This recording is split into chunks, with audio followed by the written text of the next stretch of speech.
Good morning, good morning. कसे आहात सर्वजण? मस्त मजेत. तर मी तुमचं स्वागत करतो आजच्या दुसऱ्या सेशनमध्ये. आतापर्यंत जे आपले सेशन झाले, आय होप की सर्वांनी ते कंप्लीट केलेले असतील. तरच आपली जर्नी ही खूप सोपी होणार, फायनान्शियल जर्नी. काल आपण फायनान्शियल फ्रीडमसाठी लागणाऱ्या स्किलबद्दल बोललो.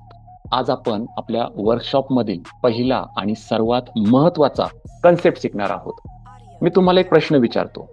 जर मी तुम्हाला या क्षणी असं विचारलं की आज तुमची नेटवर्थ किती आहे, तुम्हाला सांगता येईल का? तुमचा एकूण तुमच्यावर जे लोन आहे ते किती आहे, ते किती रेट ऑफ इंटरेस्टने आहे, तुमच्या सेव्हिंग किती होतात, इन्व्हेस्टमेंट किती होतात, याचं उत्तर तुमच्याकडे आहे का? जर प्रॉपर उत्तर जर नसेल तर मग हा व्हिडिओ तुमच्यासाठीच आहे आणि खूप महत्वाचा आहे. कारण ज्याला स्वतःची आर्थिक परिस्थिती माहीत नसते ना, तर तो आर्थिक स्वातंत्र्य कधीच मिळवू शकत नाही. म्हणून आजची कन्सेप्ट ही खूप महत्वाची आहे. आजची कन्सेप्ट काय आहे? तर फायनान्शियल क्लिअरिटी.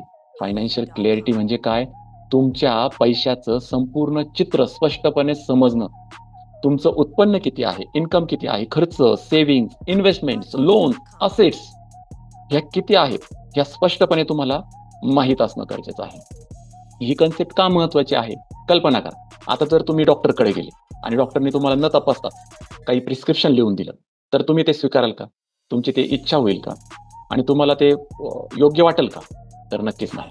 कारण कारण का? तर प्रॉपर डायग्नोसिस शिवाय ते ट्रीटमेंट करत होते. बरोबर? मग हेच फायनान्शियल प्लॅनिंगमध्ये सुद्धा असतं. फायनान्शियल क्लॅरिटी म्हणजे काय? तर तुमच्या आर्थिक जीवनाचं डायग्नोसिस असतं आणि त्याचा रिपोर्ट असतो. जोपर्यंत खरी परिस्थिती समजत नाही, तोपर्यंत योग्य प्लॅनिंग होऊ शकतं का? तर मुळीच नाही. फायनान्शियल क्लॅरिटी जर नसली, तर त्याचं काय होतं? त्याचे परिणाम कसे असतात?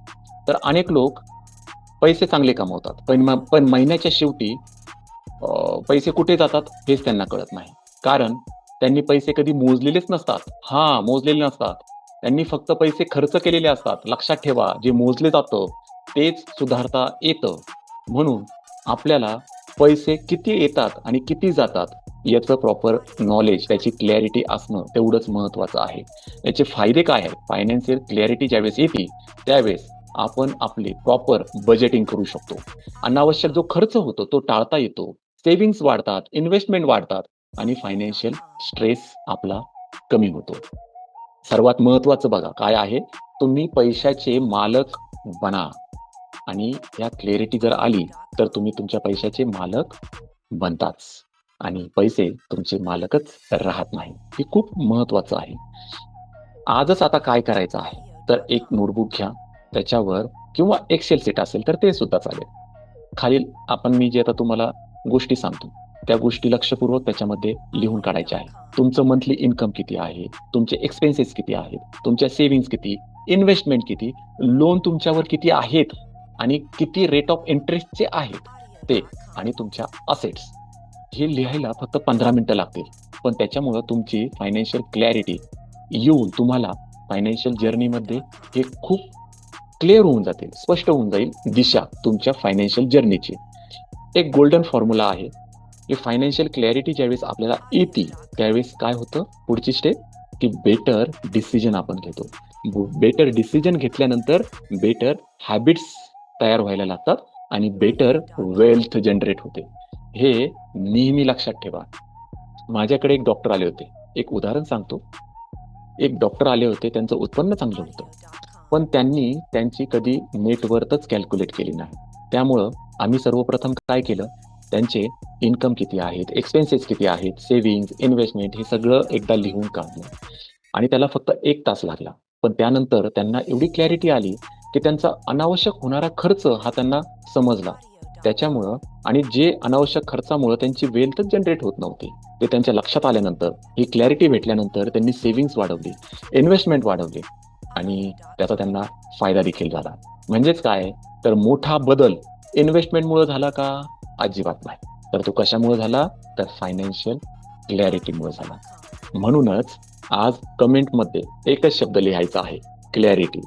याचा अर्थ आजपासून मी माझ्या पैशाचा हिशोब ठेवणार आणि कम्युनिटीमध्ये तुमचं फायनान्शियल क्लॅरिटी शीट शेअर करायचं आहे. मी उद्या नेक्स्ट व्हिडिओ घेऊन येणार आहे, जी नेक्स्ट कन्सेप्ट असणार आहे आणि ती तुमच्या फायनान्शियल जर्नीसाठी खूप महत्त्वाची असणार आहे. त्याच्यामुळं तुमची फायनान्शियल जर्नी ही खूप सोपी होणार आहे. त्यामुळं उद्याचा सेशन कोणीही मिस करायचा नाही.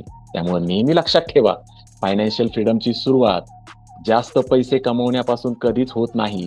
ती स्वतःच्या पैशाची खरी स्थिती जाणून घेण्यापासूनच होत असते.